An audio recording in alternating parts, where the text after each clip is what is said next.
que vaig poder extreure quan vaig consultar la documentació i copsar la premsa és la idea de planificar el país. Clar, el país no havia existit. A Catalunya els Països Catalans eren una realitat amagada, perseguida. Per tant, des del 20 de novembre del 75, clar, anant reclamant insistentment, però d'una manera així, amb llibertats progressivament guanyades i progressivament garantides, poder expressar com volíem el país. Això volia dir que es donava una curiositat en el desenvolupament del Congrés important.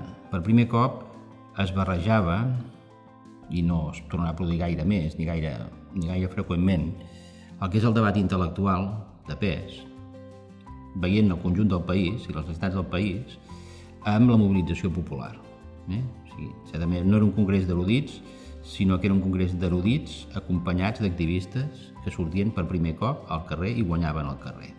No es tornarà a produir gairebé mai que un congrés abasti tota una perspectiva global, nacional d'un país, perquè la normalitat democràtica, la normalitat de les institucions fa que s'especialitzi la recerca, s'especialitzi el debat en ciències, en lletres, en humanitats, en medicina. Aquí calia plegar-ho tot perquè la normalitat de 40 anys havia estat absoluta, la anormalitat en va al davant. Interpretar o reinterpretar el país, no interpretar-lo gaire també recordant el que havia passat abans del 1936. I això per què passava? Perquè el franquisme ens havia vençut en aquest sentit. La seva feina havia estat reeixida.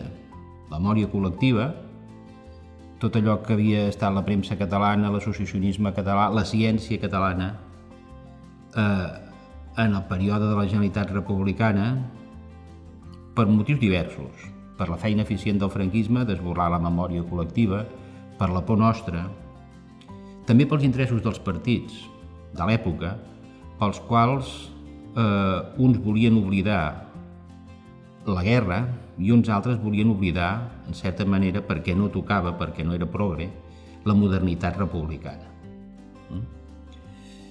Per tant, la memòria havia estat esborrada i calia tornar a començar. Al país li ha passat moltes vegades, no? Aquesta mena de mite de Sísif de tornar a aixecar la pedra rostos amunt. El Congrés és necessari per una cosa. Sí que hi havia hagut, des de l'any 60, campanyes per normalització del català, impracticables, perquè el règim tenia una obsessió genocida contra el nostre poble, culturalment parlant, no? El Congrés el que permet, en certa manera, és fent nostra la frase de Manuel Fraga, la calle és mia, dir-li a Fraga que la calle ja no és tuya. La calle comença a ser nostra, també, no? I llavors guanyar el carrer per la catalanitat, no? I això em penso que és un procés important, també, vull dir, saber que la llengua cal normalitzar-la, la llengua cal oficialitzar-la, l'escola pot ser en català, tenim unes tradicions, uns costums, també començar a parlar ja d'allò que s'ha normalitzat tant. Aquest any és d'un folklore popular viu i arrelat a barris, ciutats i a tot arreu, no? Jo em penso que la gran sorpresa del Congrés de Cultura Catalana és aquesta,